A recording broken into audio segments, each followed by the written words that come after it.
I'd like you to imagine something. A yacht, out on open water. A night so dark, the only light comes from the moon. On board, a skilled captain, charts in hand, compass ready, decades of experience on the water. A capable crew alongside. And yet, the yacht isn't moving. It just drifts, rocking with the waves, going nowhere. Why do you think that is? The sail was torn. The person to steer was there. The tools and the crew were there. But the force that actually drives a yacht forward, the thing that catches wind and converts it into motion, was gone. This story isn't fiction. It's something that happened to me one night. Dr. Yoshi's Confession. Hello, I'm Dr. Yoshi, neuroscientist and coach. For 15 years, I conducted research at the University of California, San Diego, studying neuroplasticity, the brain's capacity to change. The short version is that the human brain can fundamentally rewire itself at any age, in any environment. That was my life's work. Published research, respected colleagues. From the outside, I must have looked like one of the success stories. I was 46 years old, middle of winter, 2 a.m. I was sitting alone in the lab, and my own face was looking back at me from the dark glass of the window. That day, I'd completed a research project 10 years in the making, cleared peer review, accepted for publication in a major international journal.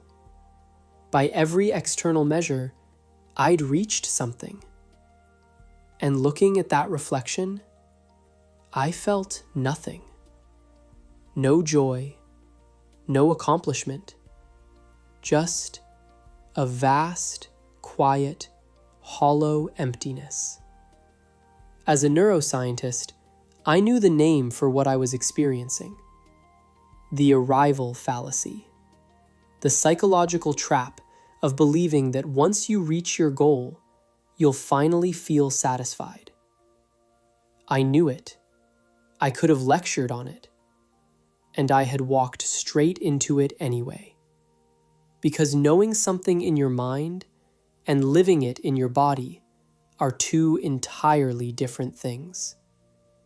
Here's what the neuroscience says. Dopamine doesn't fire at the moment of achievement. It fires during the pursuit, while you're in motion towards something. The moment you arrive, the brain is already scanning for the next destination. Which means the belief that achieving will make you happy isn't just wrong, it's structurally incompatible with how the brain is built. My brain lost its next target the moment I crossed the finish line, and the supply ran dry. That emptiness wasn't a character flaw. It wasn't a failure of gratitude. It was my brain doing exactly what brains do. And I had never once questioned whether the target itself was mine. I sat back in that chair and asked myself something I had never asked in 46 years. Why am I even here? Not here in the building, here in this life. 25 years of research. 15 of them spent studying how the brain changes. And I had been too busy accumulating evidence about human transformation to notice that my own brain had been running the same unsatisfying loop the entire time. I wasn't alone in this. All around me were brilliant colleagues achieving real things and burning out one after another. They all had the right maps. None of them knew their sail was torn. That's when I understood something I'd been circling for years without seeing. Understanding the brain is not the same as transforming your life. Knowledge and change are not the same country. You can hold a map of a place you've never been. So I left the lab. I wanted to deliver what I'd learned in a form that people could actually feel, not just understand. That's why I'm here today. A question for you. One question, just one. Where is your yacht headed right now? When you wake up in the morning, what's the first thought? Is it, today's going to be good? Or something quieter and heavier, like, why does the same day keep starting over? You follow someone else's schedule. You work inside someone else's rules. At night, you scroll your phone until your eyes close, then drift off to sleep. And somewhere in that repetition, a thought surfaces that you quickly push back down. Is this actually my life? That's not weakness. It's not a failure of willpower or discipline. Your brain is responding honestly to an environment that's designed to keep dopamine depleted. The problem isn't you. The problem is a torn sail. I want to give you a framework for understanding where the tear is. I call it the yacht model. Sail, captain, crew, hull. These aren't 4 separate items on a checklist. They're one living system. When one part breaks down, the pressure shifts to the others, and they begin to fail too, often in ways that don't look connected until you see the whole boat. And here is the thing I need you to hold.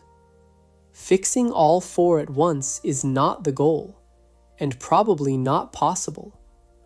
What I want you to feel by the end of this episode is where your particular yacht is asking for attention. That's enough. That's everything. Today's map. 4 pathways, 22 minutes. The sail.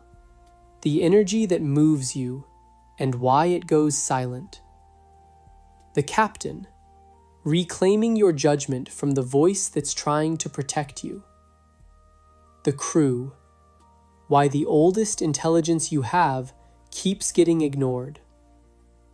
The hull. Why everything else collapses without this, and the one action that changes it. Let's set sail. First pathway, the sail, spiritual body. When the brain loses meaning, it doesn't announce it. It just goes quiet. Before you get out of bed in the morning, can you name the real reason you're doing what you're going to do today? 30 seconds. Can you say it out loud? If the answer doesn't come, or if what comes feels hollow even as you say it, your sail is fraying. The sail is meaning, not purpose as a concept, not your life's mission as a statement on a vision board. I mean the immediate, lived sense of why this, why now, why me? The answer you can actually feel rather than recite. That hollow feeling I had at 2 a.m. in front of the window, that was a sail that had silently torn. I had a destination. I'd reached it. But the why behind moving toward it had eroded so gradually I hadn't noticed it leave. The brain has a network called the default mode network, a circuit that activates when you're not focused on any specific task. It's sometimes described as the wandering mind, but that undersells it. What it's actually doing is asking continuous questions. Who am I? What matters to me? What am I building with my life? It's the brain's internal coherence system. Research has found that a well-functioning default mode network correlates with higher creativity, deeper self-knowledge, and greater life satisfaction. Which means that when you spend enough days doing things that carry no personal meaning, this network's activity gradually dims. The questions go unasked, and eventually, you stop noticing they've stopped. Sails don't tear in storms. They fray from the accumulation of days lived without asking why. The practice is simple. I still do this every morning. Before getting up, eyes still closed, 30 seconds. One question. What is the real reason I'm doing this today? You don't need an answer. The asking is the point. Holding the question activates the default mode network, which begins the work of reorienting you toward meaning before you've even stood up. The question is the sail filling with wind. Second pathway, the captain, mental body. Why your own brain is trying to stop you, and why that's not the problem you think it is. Something happens the moment you decide to change course. You make the decision, and then, almost immediately, a voice starts up. Are you sure this is okay? What if you fail? Maybe you're not cut out for this. I want to tell you what that voice is. The brain has a deeply established negativity bias, a tendency to respond to potential threats more intensely and persistently than to equivalent opportunities. This isn't a flaw. It's a survival system that kept our ancestors alive in environments where missing a threat was fatal and missing an opportunity was merely unfortunate. The asymmetry was rational then. It's just misfiring now. When I was deciding to leave the lab, that voice was relentless. You're throwing away 25 years. If this fails, who takes responsibility? You built your entire identity here. What are you without it? The voice isn't your enemy. It's the brain's autopilot, doing exactly what it was built to do. Scan for danger, flag risk, protect what you've built. The problem isn't that it speaks. The problem is when you let it take the captain's seat. And here is the connection to the sail that took me years to understand. When meaning disappears, when the sail tears, the brain shifts automatically into risk management mode. Because when there's no clear why, the brain treats any change as pure threat. Loss feels total. The captain doesn't just become cautious, the captain becomes immobilized. When the sail frays, the captain grows afraid. Not because anything external changed, but because the thing that made risk feel worthwhile is gone. The practice here isn't goal setting. It's something harder. What is the real reason I can't move forward? Write it down, whatever comes. I'm afraid of failing. I don't want to be seen trying and falling short. I don't actually trust myself. Any of it. All of it. Why does naming it matter? Because unnamed fears live in the amygdala, where they operate below language and outside logic. They feel like facts about reality.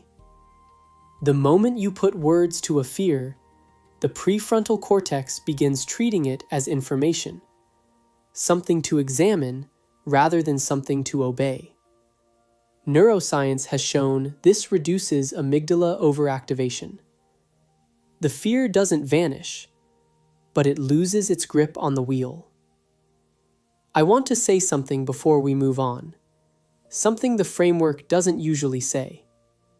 Naming the fear works. But sometimes the fear is right. Sometimes the voice saying, "Are you sure?" is asking a question worth sitting with, not just overcoming. The goal isn't to silence the captain.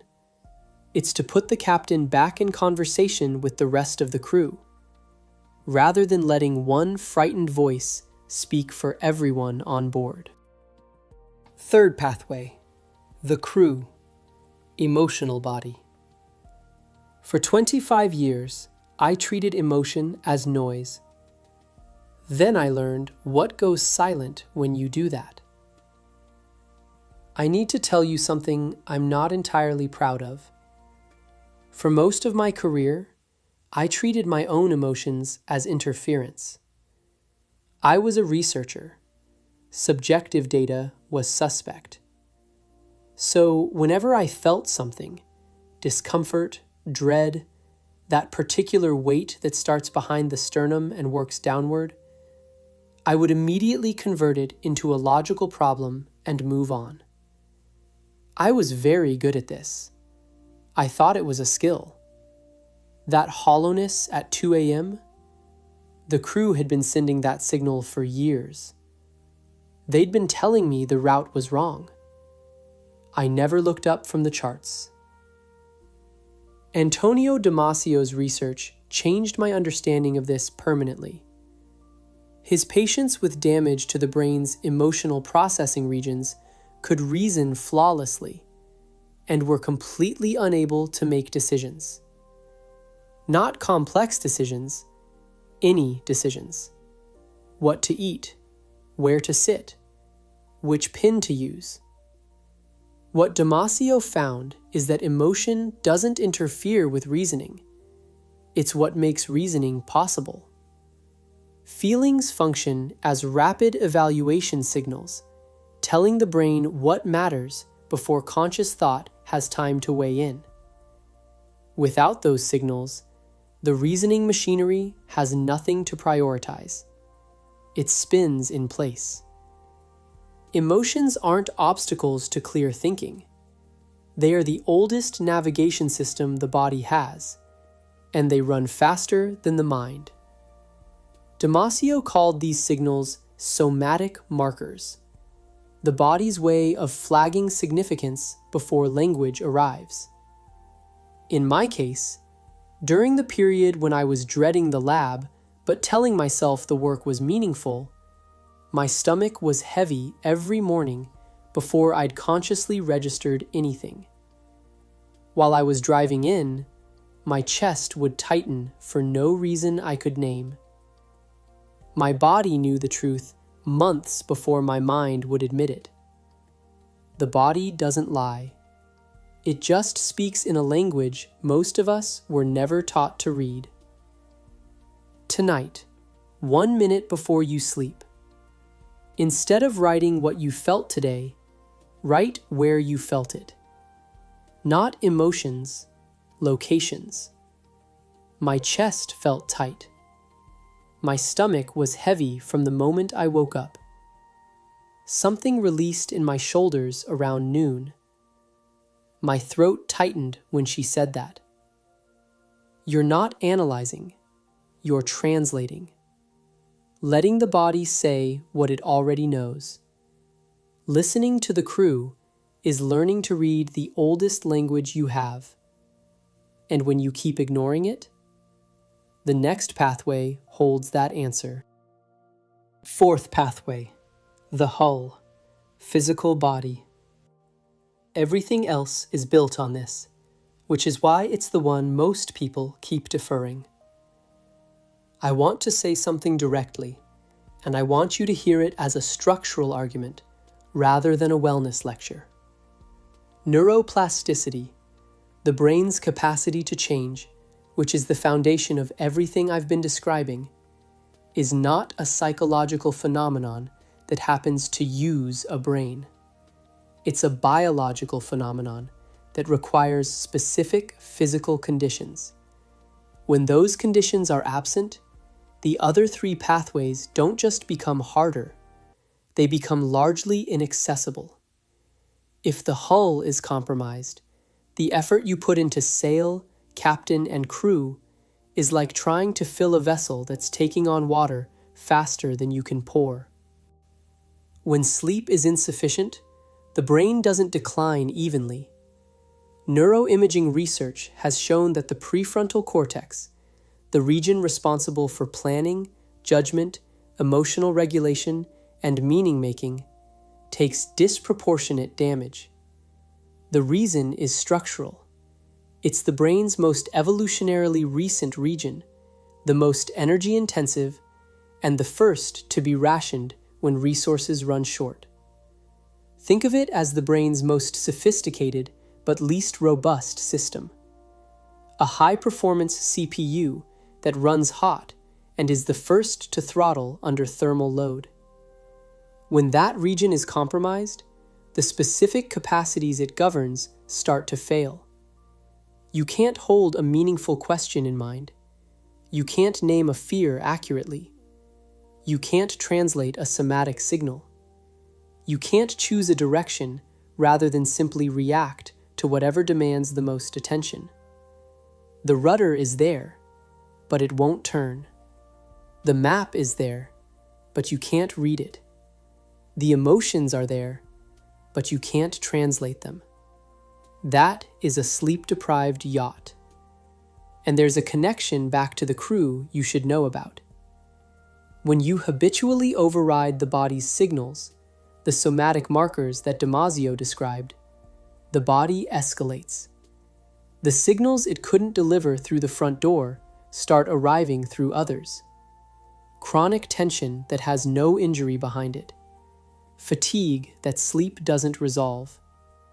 Waking at 3 a.m. for no clear reason. Baseline anxiety with nothing to attach it to.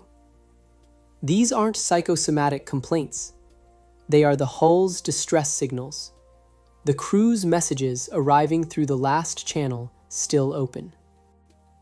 I want to be precise about what body care actually does here, because the oversimplification is common and worth correcting. When you exercise, even moderate aerobic activity, the brain increases its production of BDNF, brain-derived neurotrophic factor. This molecule supports the formation and strengthening of neural connections. It's sometimes called fertilizer for the brain. But BDNF is not a mechanism of automatic change. It doesn't build new circuits by itself. It creates conditions in which circuits can form more easily, when learning and experience and attention give them something to build on. Think of it as the permit that allows construction to proceed, not the architect, not the contractor, not the building. Without the permit, nothing gets built. But the permit alone builds nothing. Caring for the body raises the brain's sensitivity to change. What you do with that sensitivity is still up to you. This matters because the hull is not the destination. It's the soil. The sail, the captain, and the crew, the questions you hold, the fears you name, the signals you learn to read, those are what get planted in that soil. Without the soil, they struggle to take root. Without the planting, even good soil grows weeds. One action, tonight. Put your phone in another room 90 minutes before you sleep. That's it. Blocking blue light in the pre-sleep window improves the quality of sleep architecture, which supports prefrontal cortex recovery and creates the biological conditions for BDNF's effects. Everything else you're trying to do with the other three pathways becomes more available to you the morning after. This isn't a grand gesture. It's not a transformation. It's what it looks like to care for the hull while you work on everything else. The system, when the four connect. Let's look at the whole boat.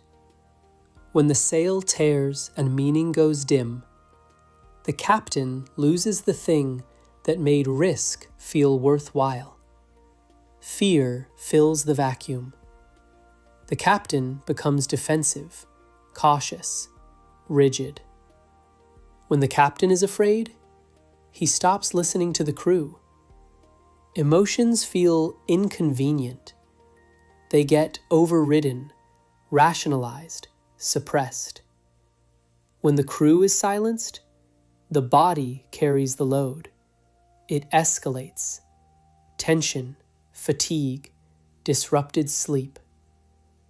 When the hull deteriorates, the prefrontal cortex is the first casualty. The capacity to ask meaningful questions, name fears, hold direction, all of it becomes harder. And without that capacity, the sail can't be repaired. The meaning stays dim. The cycle continues. This is what drift actually is, not a lack of ambition, a system in which each broken part is making the others harder to fix. But here is what I want you to hold. The cascade runs in both directions. When I left the lab, when I made the decision that was really about reclaiming meaning, about choosing a life that felt mine rather than inherited, that was a sail repair. And what followed was not instantaneous transformation. It was a slow, sometimes frightening unwinding. But within months, I noticed my thinking becoming clearer. The emotional volatility I'd carried for years began to settle. The chronic shoulder tension I'd attributed to posture disappeared. One repair. The system began to move. That wasn't willpower. It wasn't discipline or resilience or any of the words we use to make change sound like a character trait. It was a system responding to what it needed. You don't have to fix all four. You don't have to know where to start. You just have to notice where the yacht is asking for attention. The place you just noticed, that's where you begin. A final question. Before you sleep tonight, I want to ask you to hold 4 questions. Not answer them, hold them. Sail. Was the reason that moved me today a real one? Captain. What is the name of the biggest fear inside me right now? Crew. Where in my body did I feel something today? And what was it trying to say? Hull. Tonight, can I give my brain the recovery it needs? You don't need answers. The questions are enough. I once stood in front of a lab window at 2 a.m, looked at my own reflection, and felt nothing where satisfaction should have been. That emptiness is now the most important thing that ever happened to me. Without it, I would still be drifting, accomplished, admired, and completely lost. Because the sail being torn was the only thing that finally made me look at the sail. Because the sail was torn, I finally noticed the sail was there. You may have noticed something today. Something that, before this episode, didn't have a name. That noticing is not the end of something. It's the beginning. That is your day